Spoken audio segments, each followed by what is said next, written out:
प्रिय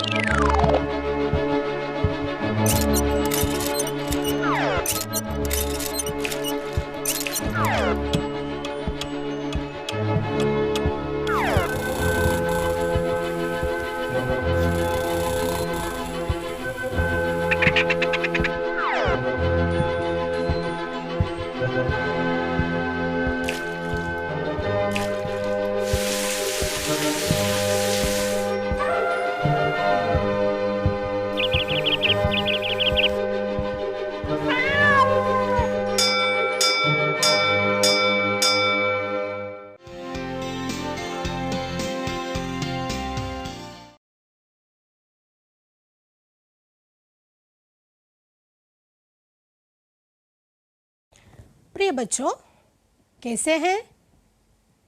खुश है ना? पिछली कक्षा में हमने कविता की कुछ पंक्तियां पढ़ी थी। कविता का नाम क्या है? हाँ, पुल बनी थी माँ। कवि कौन है? नरेंद्र पुंडरीक। कविता भाग का आशय लिखकर अध्यापिका को दिखाया। ठीक है। माँ बेटों के लिए पुल के समान थी। क्यों?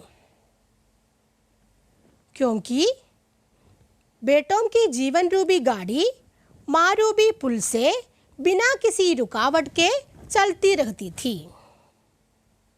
क्योंकि बेटों की जीवन रूपी गाड़ी माँ रूपी पुल से बिना किसी रुकावट के चलती रहती थी। पिता के चल बसने के बाद भी भाइयों के बीच माँ पुल बनी रही। माँ धीरे धीरे टूटने लगी। मानसिक और शारीरिक रूप से माँ कमजोर होती गई। उनका शरीर दुर्बल होने लगा। लेकिन बेटे समझने लगे कि माँ बूढ़ा होने लगी है। माँ को क्या बेटे ठीक तरह से समझने लगे? नहीं, बेटे केवल देखते रहे। अर्थात जाने अनजाने बेटे अपनी माँ की उपेक्षा करने लगे। बेटे केवल देखते रहे, अर्थात जाने अनजाने बेटे अपनी माँ की उपेक्षा करने लगे। कविता एक बार देखिए। हम भाइयों के बीच पुल बनी थी माँ, जिसमें आए दिन दौड़ती रहती थी बेधड़क। बिना किसी हरी लाल बत्ती के हम लोगों की चुक चुक छक छक। पिता के बाद हम भाइयों के बीच पुल बनी थी माँ। अचानक नहीं टूटी, धीरे धीरे टूटती रही। हम देखते रहे और मानते रहे कि बूढ़ा रही है माँ। आगे की कविता पढ़ें। माँ के बार बार कहने को हम मानकर चलते रहे। उसके बूढ़े होने की आदत और अपनी हर आवाज में धीरे धीरे टूटती रही माँ।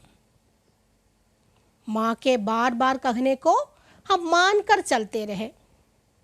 उसके बूढ़े होने की आदत और अपनी हर आवाज में धीरे धीरे टूटती रही माँ। यहाँ माँ के बार बार कहने को का मतलब क्या है?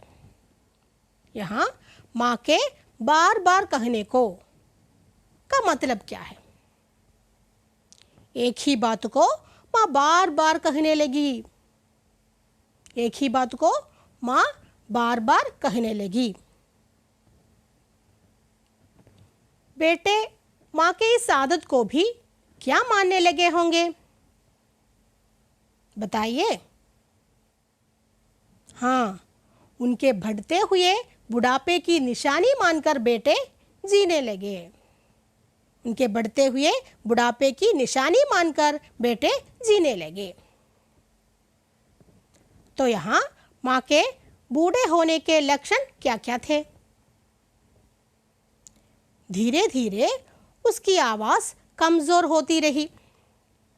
माँ मानसिक और शारीरिक रूप से कमज़ोर होने लगी। वह धीरे धीरे दुर्बल होती रही। वह धीरे धीरे दुर्बल होती रही।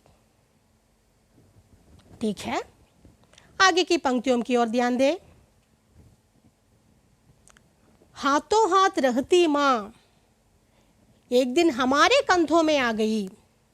धीरे धीरे महसूस करने लगे हम अपने वृषभ कंधों में माँ का भारी होना। हाथों हाथ रहती माँ एक दिन हमारे कंधों में आ गई। धीरे धीरे महसूस करने लगे हम अपने वृषभ कंधों में माँ का भारी होना।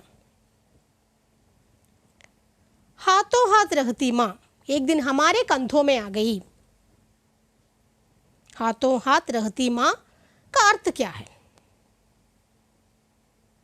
यहाँ माँ ही बेटों के लिए सब कुछ करती थी। माँ ही सब कुछ संभालती थी। ठीक है ना? वही माँ एक दिन बेटों के कंधों में आ गई। तो यहाँ कंधों में आना, इसका मतलब क्या है? कंधों में आना इसका मतलब क्या है, बता सकते हो? उत्तरदायित्व अपने ऊपर आना, यानी माँ की देखभाल करने की जिम्मेदारी बेटों पर आ गई। कंधों में आना इसका मतलब है उत्तरदायित्व अपने ऊपर आना, यानी माँ की देखभाल करने की जिम्मेदारी बेटों पर आ गई। हाथों हाथ रहती माँ एक दिन हमारे कंधों में आ गई। इन पंक्तियों का आशय क्या है, बताइए? बेटे अब तक माँ की छाया में सुरक्षित रहते थे, पर अब क्या हो गया? बेटों के प्रति प्यार और दुलार से रखने वाली माँ बच्चों के आश्रय में आ गई। बेटों के प्रति प्यार और दुलार से रखने वाली माँ बच्चों के आश्रय में आ गई। आगे देखिए। धीरे धीरे महसूस करने लगे हम अपने वृषभ कंधों में माँ का भारी होना। धीरे धीरे महसूस करने लगे हम अपने वृषभ कंधों में माँ का भारी होना। वृषभ कंधों में माँ का भारी होना से आपने क्या समझा? वृषभ कंधों में माँ का भारी होना, यहाँ वृषभ कंधा किसका है? वृषभ कंधा, हाँ, बेटों के। वृषभ कंधा माने क्या है? सशक्त कंधा। वृषभ कंधा सशक्त कंधा। भारी होना मतलब क्या है? भारी होना बोझ बनना। भारी होना बोझ बनना। बोझ बनना अर्थात अपने बेटों के वृषभ कंधों में माँ भारी हो गई, यानी माँ बोझ बन गई। एक बार कवितांश पढ़े। हाथों हाथ रहती माँ एक दिन हमारे कंधों में आ गई। धीरे धीरे महसूस करने लगे हम अपने वृषभ कंधों में माँ का भारी होना। अब तक बेटे किसके आश्रय में थे? माँ के। एक दिन माँ किसके आश्रय में पड़ गई? बेटों के। माँ किसके आश्रय में पड़ गई? बेटों के। धीरे धीरे बेटों के सशक्त कंधों में माँ भार बन गई। यहाँ वृषभ कंधा या सशक्त कंधा से क्या अर्थ सूचित होता है? वृषभ कंधा, सशक्त कंधा, क्या सूचित होता है? बेटों का सबल होना। बेटों का सबल होना। एक बार फिर कविता पढ़ें। माँ के बार बार कहने को हम मानकर चलते रहे, उसके बूढ़े होने की आदत और अपनी हर आवाज में धीरे धीरे टूटती रही माँ। हाथों हाथ रहती माँ एक दिन हमारे कंधों में आ गई। धीरे धीरे महसूस करने लगे हम अपने वृषभ कंधों में माँ का भारी होना। माँ के बार बार कहने को हम मान कर चलते रहे, उसके बूढ़े होने की आदत और अपनी हर आवाज में धीरे धीरे टूटती रही माँ। हाथों हाथ रहती माँ एक दिन हमारे कंधों में आ गई। धीरे धीरे महसूस करने लगे हम अपने वृषभ कंधों में माँ का भारी होना। अब हम इन पंक्तियों के आशय को जोड़कर लिखें। अब स्वयं लिखने की कोशिश कीजिए। पूरा लिखकर अपने अध्यापिका को जरूर दिखाएं। ये नमूना भी देखें। एक ही बात को माँ बार बार कहने लगी। बच्चे इस आदत को उनके बढ़ते हुए बुढ़ापे की निशानी मानकर जीने लगी। उसकी आवाज कमजोर होती रही, वह धीरे धीरे दुर्बल होती रही। बच्चों के प्रति प्यार और दुलार से रहने वाली माँ एक दिन बच्चों के आश्रय में आ गई। धीरे धीरे बच्चों के सशक्त कंधों में माँ बोझ बन गई। कवितांश पढ़े। जब तक जीवित रही माँ हम बदलते रहे अपने कंधे। माँ आखिर माँ ही तो है। बार बार हमें कंधे बदलते देख हमारे कंधों से उतर गई माँ, और माँ के कंधों से उतरते ही उतर गए हमारे कंधे। जब तक जीवित रही माँ हम बदलते रहे अपने कंधे। माँ आखिर माँ ही तो है। बार बार हमें कंधे बदलते देख हमारे कंधों से उतर गई माँ, और माँ के कंधों से उतरते ही उतर गए हमारे कंधे। कंधा बदलना, इसका मतलब क्या है? कंधा बदलना मालूम है? हाँ, अपने उत्तरदायित्व किसी दूसरे के कंधों पर डालना, यही कंधा बदलने का अर्थ है। अपने उत्तरदायित्व किसी दूसरे के कंधों पर डालना, यही कंधा बदलने का अर्थ है। हम बदलते रहे अपने कंधे, क्या है? हम बदलते रहे अपने कंधे। जब तक माँ जीवित रही बच्चे माँ को एक दूसरे के कंधों पर डालते रहे, यानी कंधे बदलते रहे। उनको माँ का संरक्षण बहुत कठिन लगने लगा। जब तक जीवित रही बच्चे माँ को एक दूसरे के कंधों पर डालते रहे, कंधे बदलते रहे। उनको माँ का संरक्षण बहुत कठिन लगने लगा। आगे देखिए। माँ आखिर माँ ही तो है। बार बार हमें कंधे बदलते देख हमारे कंधों से उतर गई माँ, और माँ के कंधों से उतरते ही उतर गए हमारे कंधे। माँ आखिर माँ ही तो है। इससे आपने क्या समझा? माँ आखिर माँ ही तो है। माँ की विशेषता क्या है? माँ कैसी होती है? हाँ, माँ अपने बच्चों से बहुत प्यार करती है। बच्चों को कोई भी कष्ट पहुंचाना नहीं चाहती है। बच्चों को कोई कष्ट हो तो वो सह नहीं पाती। माँ आखिर माँ ही तो है। माँ को मालूम हो जाता है कि वह बच्चों के लिए बोझ बन गई है। माँ आखिर माँ ही तो है। माँ को मालूम हो जाता है कि वह बच्चों के लिए बोझ बन गई है। देखिए, बार बार हमें कंधे बदलते देख हमारे कंधों से उतर गई माँ, और माँ के कंधों से उतरते ही उतर गए हमारे कंधे। बार बार हमें कंधे बदलते देख हमारे कंधों से उतर गई माँ, और माँ के कंधों से उतरते ही उतर गए हमारे कंधे।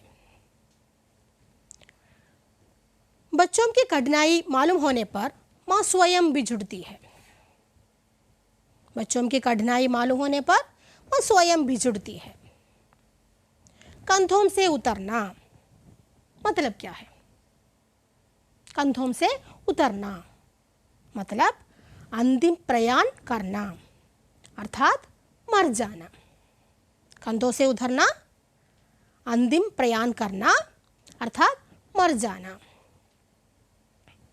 माँ का मातृत्व बच्चों की कठिनाई सह नहीं पाता, वह स्वयं उनके कंधों से उतर जाती है।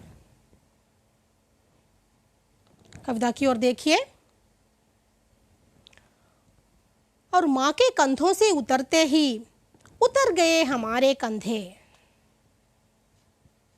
उतर गए हमारे कंधे का मतलब क्या है?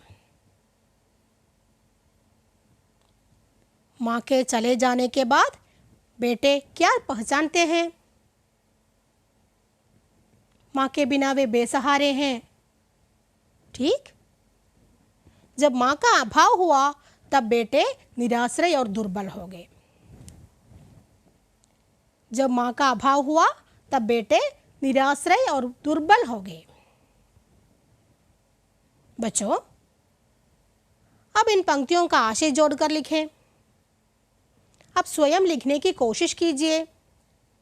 लिखकर अपने अध्यापिका को जरूर दिखाएं। ये नमूना भी देखें। जब तक बूढ़ी माँ जीवित रही, बेटे माँ की देखरेख की जिम्मेदारी एक दूसरे के कंधों पर डालते रहे।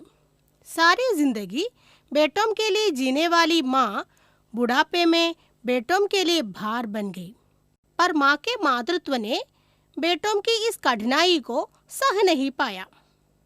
वह स्वयं उनके कंधों से उतर गई, मतलब उसका अंतिम प्रयाण हो गया। माँ के अभाव में बेटे निराश्रय और दुर्बल हो गए। एक बार फिर पढ़े। जब तक बूढ़ी माँ जीवित रही, बेटे माँ की देखरेख की जिम्मेदारी एक दूसरे के कंधों पर डालते रहे। सारी जिंदगी बेटों के लिए जीने वाली माँ बुढ़ापे में बेटों के लिए भार बन गई, पर माँ के मातृत्व ने बेटों की इस कठिनाई को सह नहीं पाया। वह स्वयं उनके कंधों से उतर गई, मतलब उसका अंतिम प्रयाण हो गया। माँ के अभाव में बेटे निराश्रय और दुर्बल हो गए। कविता आपको कैसी लगी? यहाँ कवि क्या क्या कहना चाहते हैं? बच्चे अपनी माँ या बूढ़े बुजुर्गों के प्रति अपने उत्तरदायित्वों को कभी कभी भूल जाते हैं। कविता में माँ के पुल होने और पुल बोझ बनने की हालत पर चर्चा की गई है। अनुबद्ध कार्य लिखें। निम्नलिखित आशय कविता की किन किन पंक्तियों में है? लिखें। बेटों का जीवन बेरोक टोक चलती गाड़ी के समान रहा। माँ की देखभाल की जिम्मेदारी बेटों पर आ गई। बेटे अपने दायित्व बदलते रहे। माँ के चले जाने से बेटे बेसहारे बने। निम्नलिखित आशय कविता की किन किन पंक्तियों में है? लिखें। बेटों का जीवन बेरोक टोक चलती गाड़ी के समान रहा। माँ की देखभाल की जिम्मेदारी बेटों पर आ गई। बेटे अपने दायित्व बदलते रहे। माँ के चले जाने से बेटे बेसहारे बने। बेटों का जीवन बेरोक टोक चलती गाड़ी के समान रहा। की पंक्ति, दौड़ती रहती थी बेधड़क, बिना किसी हरी लाल बत्ती के, हम लोगों की छुक छुक छक छक। निम्नलिखित आशय कविता की किन किन पंक्तियों में है, लिखें। कवि का परिचय देते हुए कविता की टिप्पणी लिखें। कविता की टिप्पणी हम लोग कैसे लिखें, सोचकर बताइए। टिप्पणी में क्या क्या होना चाहिए, कहिए। कवि और कविता का परिचय, कवि और कविता का परिचय, कविता का आशय, भाषापरक विशेषताएं, कविता की प्रासंगिकता पर अपना विचार, कवि और कविता का परिचय, कविता का आशय, भाषापरक विशेषताएं, कविता की प्रासंगिकता पर अपना विचार। ठीक है बच्चों, इसी तरह कवि का परिचय देते हुए कविता की टिप्पणी तैयार करें, अपने अध्यापिका को दिखाएं, घर में बैठकर कविता पढ़िए और आनंद लीजिए। धन्यवाद।